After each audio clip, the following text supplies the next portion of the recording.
I was then absolutely delighted to see the technological innovations used for a whole range of things, from counselling to entrepreneurial skills development. Minister Albert Frisch will be launching another youth cafe early next month at the Vangate Mall in Athlone, and we aim to continue opening more youth cafes in partnership with the private sector in other parts of the province in the near future. It's a fantastic concept because there is a new form of money that people can collect by doing good works, and then they are able to spend that money in a whole range of ways, and it has its own unique monetary system and works extraordinarily well, and is very exciting for the youth to get involved in. We also plan to replicate the successes we have had at our Chrysalis Academy in other parts of the province, and you will all recall that it was our Chief Whip, Honourable Wiley, who started this concept. This program offers at-risk youth a structured residential program where they receive occupational and life skills training, which offers further education and work opportunities. The European Union, I'm delighted to say, has made funding available to establish a similar youth academy at Wolverkloof in Ceres, and we are deeply grateful for this. I know that Wolverkloof in Ceres was a huge headache and problem for a previous government, but we plan to turn that into a second Chrysalis Academy, and we now have the resources and the funding to do just that.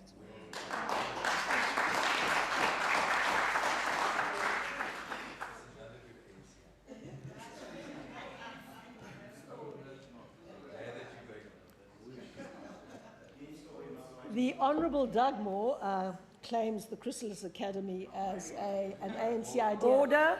Order. When I went to see Wolverkloof, it was anything but a functional program.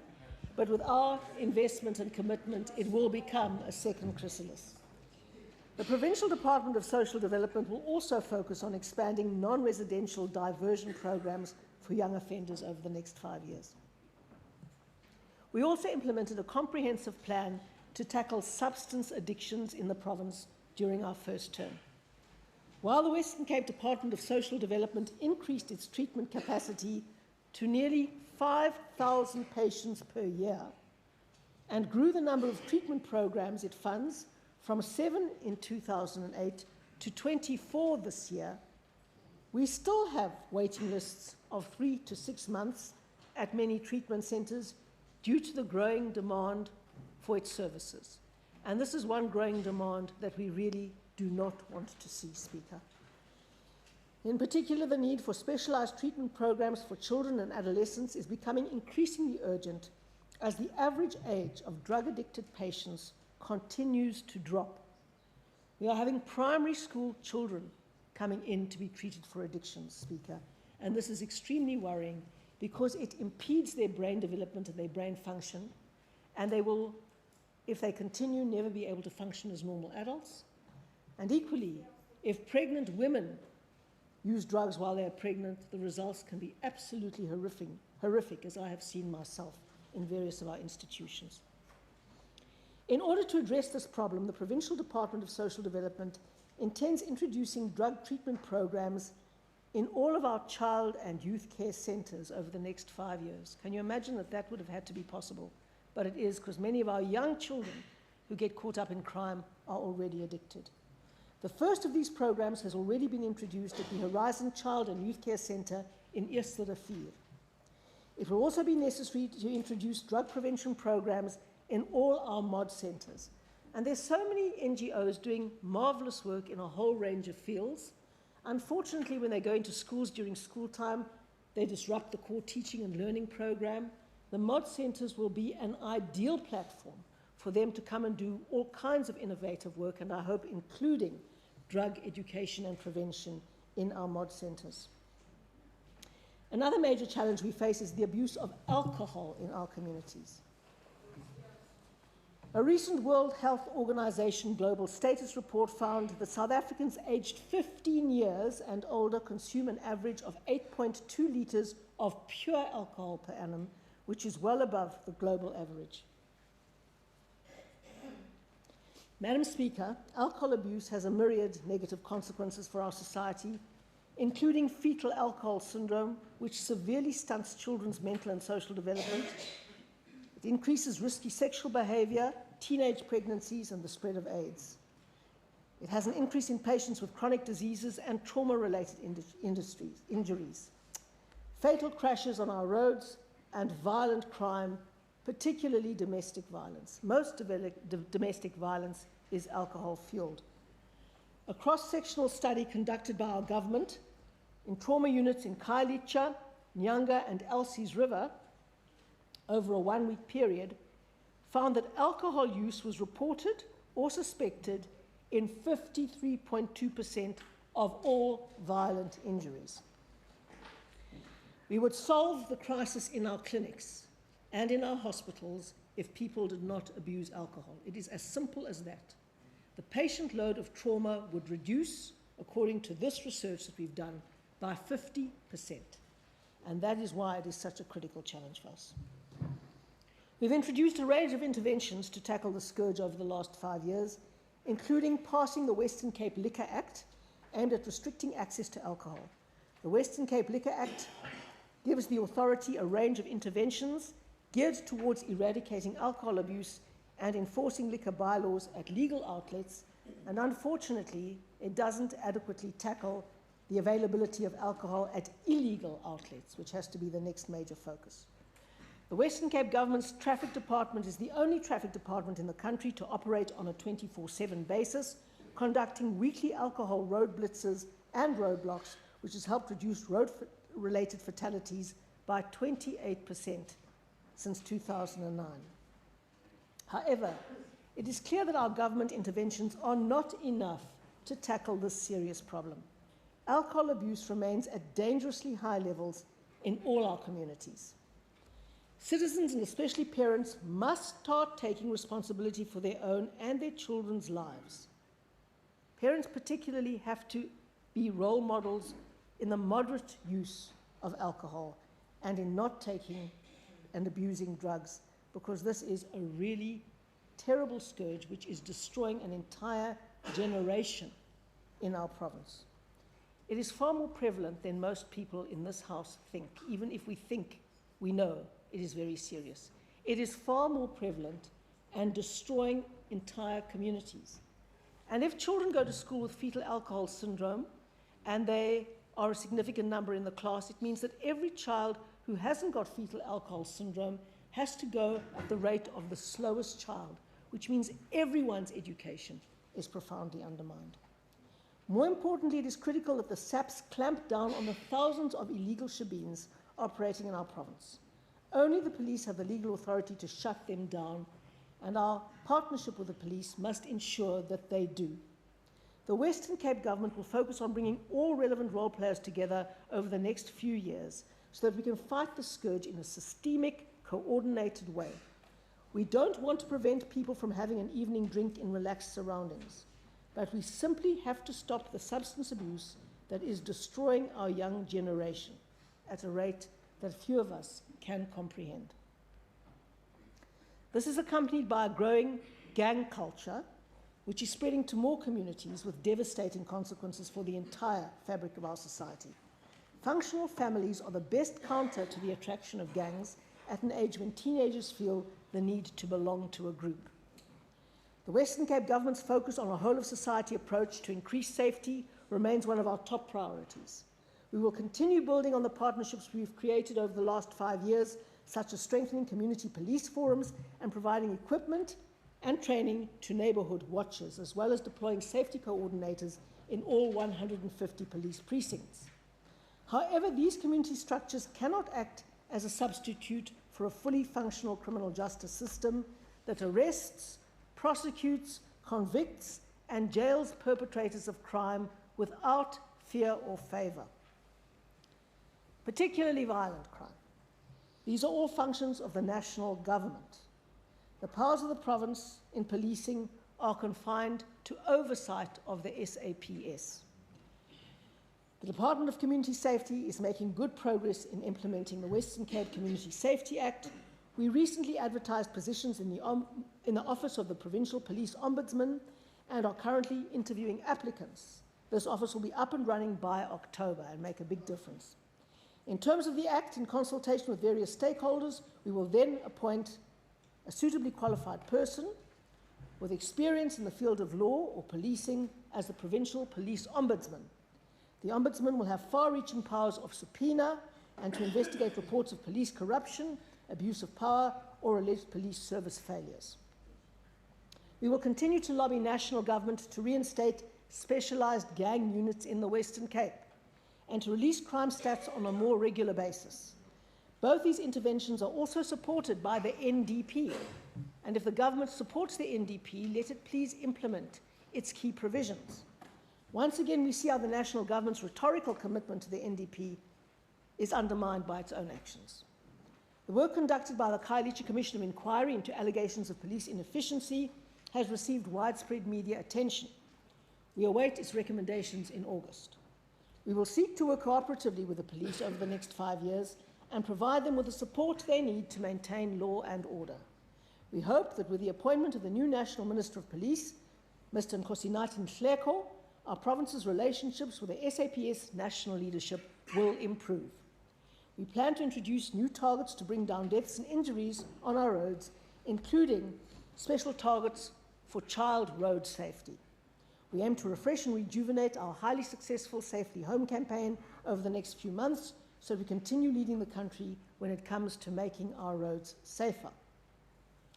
Finally, you'll be pleased to hear, finally, Madam Speaker, I've left the biggest challenge we face for last.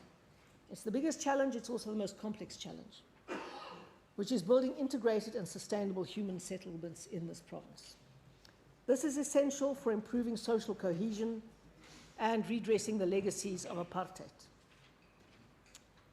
With a housing database of over 500,000 households in this province, which grows daily as urbanization escalates, we have estimated that it will cost over 70 billion rand to provide land, services, and top structures to everyone who needs it. And another really astounding statistic, Madam Speaker, is that if everybody who is currently living in Cape Town is to get a house, our society will have to build as many houses again as have ever been built in the city before. Now that is the scale of the challenge we face, and it is a challenge that will only grow. 70 billion rand that this will require is almost double the budget of the entire Western Cape government. What this means, Madam Speaker, is that we cannot continue with business as usual. Honourable Member.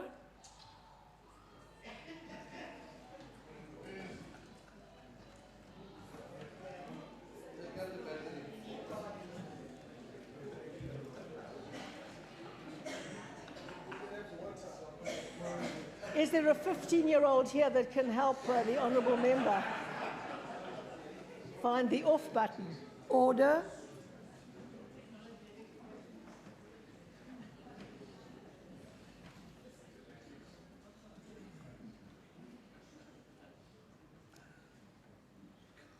I thought that was a new form of heckling, Madam Speaker. What this means is that we cannot continue with business as usual in approaching human settlements. We need new and improved strategies that harness households, the private sector, and NGOs to place the Western Cape on a different housing trajectory, one which offers an improved living environment for everyone. More importantly, we need to change the current perception shared by far too many in South Africa that government is solely responsible for providing free housing to everyone who needs it, because it is clear that the available resources and the escalating need will make this impossible in the immediate term and will possibly take centuries. Instead, we need to come up with innovative partnerships and solutions to improve people's standards of living in the province at a much faster pace. It is also crucial that citizens become directly involved in human settlement projects instead of waiting to receive a house. We are currently working on a new housing model that incorporates innovative partnerships and strategies together with the City of Cape Town and other municipalities. While we harness this new approach, we continue to deliver on our commitments. We will be focusing on a number of housing projects during our second term, including accelerating the completion of the N2 Gateway Phase 1 by 2017, completing the planning of Phase 2 of the N2 Gateway that will deal with Barcelona, Kaka, Kanana, Vukuzenzela, Kosovo, and Europe informal settlements, and will provide 26,000 new homes when completed by 2020. Completing the 2,000 units in block PHP projects by the end of 2015 and 2016 financial year, and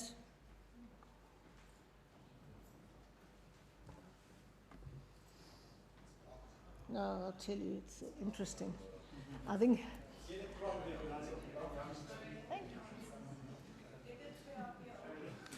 That's right. But I had a plan B. I had a plan B. Thank you very much. Completing the 2,000 units in block PHP projects by the end of the 2015-16 financial year. Completing the Transhex Klipvlakte projects in the Breda Valley, which will deliver 3,000 units. Finishing the Vredebes farm housing project in Witzenberg, which delivers 3,000 units. The KwaNokutula project, which will deliver 1,360 units, and completing the Saferfontein project in George, which will deliver another 5,000 units. Madam Speaker, it is critical that all three spheres of government work together to come up with new pioneering models to deliver integrated human settlements. The current housing challenges we face across the country must not be politicised, either in government or on the ground. The worst blockages to housing delivery are the fights over control of these projects within communities themselves. We cannot tackle any of our challenges without a whole-of-society approach in which everyone steps up to the plate and accepts their responsibilities. These are only some of the policies and programs we aim to implement over the next 5 years to drive economic growth, create jobs, and provide opportunities to citizens in the province. We depend on thousands of dedicated and committed professional public servants to do so. And you've just seen how we do that in the big things and in the little things. Before I came in here today, Madam Speaker, you were there when Ms. Donne Stradum and Mr. Michael Mpofu, two of my colleagues, came in and said, "Don't you want a written copy of your speech?" And I said, "Not at all, I've got a computer." And they implied to me that to err is human, but to mess things up completely takes a computer. And so now I've got a clear lesson. If they weren't looking out for me, and if they hadn't asked the DG please to follow the speech on paper as a plan B, I wouldn't be able to have caught up in this way. And that is the millions of ways that our colleagues look out for us and help us in the big things and in the small things every single day. And it is their continuity that makes this government a great success. And I want to thank the DG and all of his colleagues for that commitment that they show every day, not only as partners in this government, keeping us out of trouble and keeping us on the road, but to every single last citizen of this province who deserves our support. We depend on thousands of dedicated and committed professional public servants to do that. We would like to thank them upfront for the work they will be doing during this 5-year term. Our aim is to maintain maximum stability, which is essential for good government. We have, in most instances, forged a strong partnership while respecting the different roles that we play in a democratic dispensation. May it continue in the interests of all of our citizens, and may we make as much progress as we can in creating the conditions for people to improve their own lives. We're all grateful and very humbled by the opportunity to work in government on this historic project of ensuring that South Africa's democracy succeeds the first time round. Very few countries that have made the transition from authoritarian systems to democracy have ever succeeded the first time round. Thanks to the strong opposition that holds the ANC accountable, and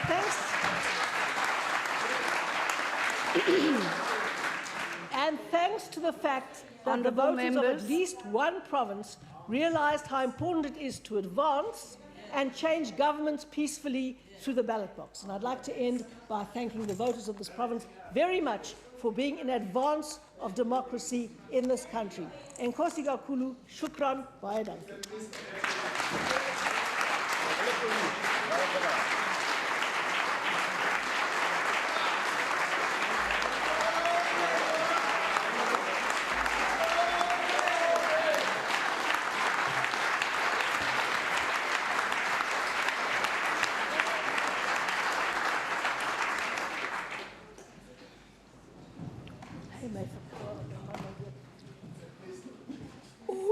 Order.